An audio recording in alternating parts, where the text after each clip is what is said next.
Welcome back into 13 News at 4. Now, the goal of buying a used car, it's of course to save money. Right, but if that car suddenly stops working, the repairs could end up costing you even more. Eliminate the savings, basically. Right? Yeah, it doesn't add up. Allison Gormly tells us what's the deal with ways to protect yourself during a used car purchase.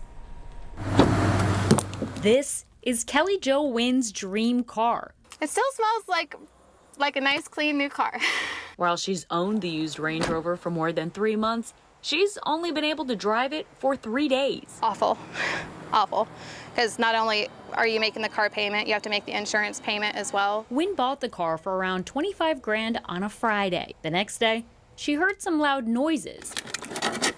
So she touched base with the dealer, Carmel Motors. He said, okay, yeah, that is weird. Let's notify the sales manager Monday morning. But by Monday, just white smoke coming out of the back of the car. Then a call from her mechanic. Kelly Jo, I'm really sorry to give you this information, but this is going to need a complete new engine installation, which immediately made my heart sink. She says the estimate, 23 grand.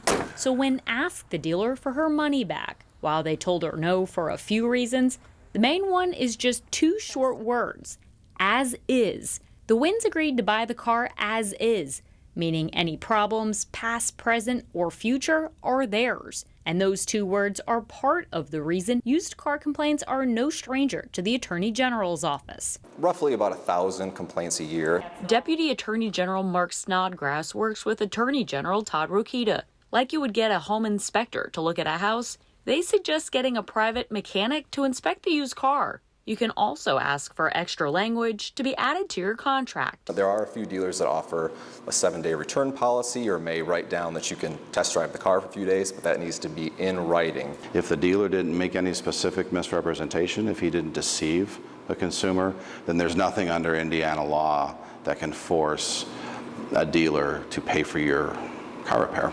At that point, it's your car. To see what the state has forced dealers to do, look at 2 places.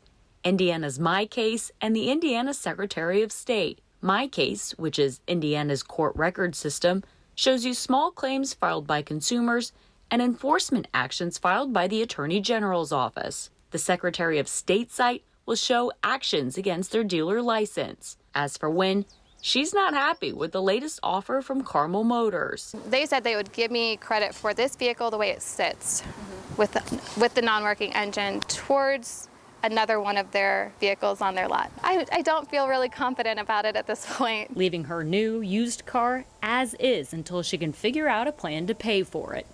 The Carmel Motors lawyer also said that her car's issues could not be pre-existing because she drove it 300 miles before she heard any loud noises.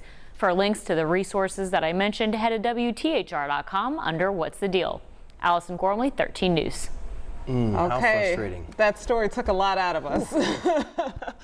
And it's not just, okay, a little piece that you're missing or a new, I mean, a $20,000 engine. I like the advice to test drive it around, maybe take it to an independent mechanic, have somebody look at it before you make a decision like that. That's a tough one. Yeah.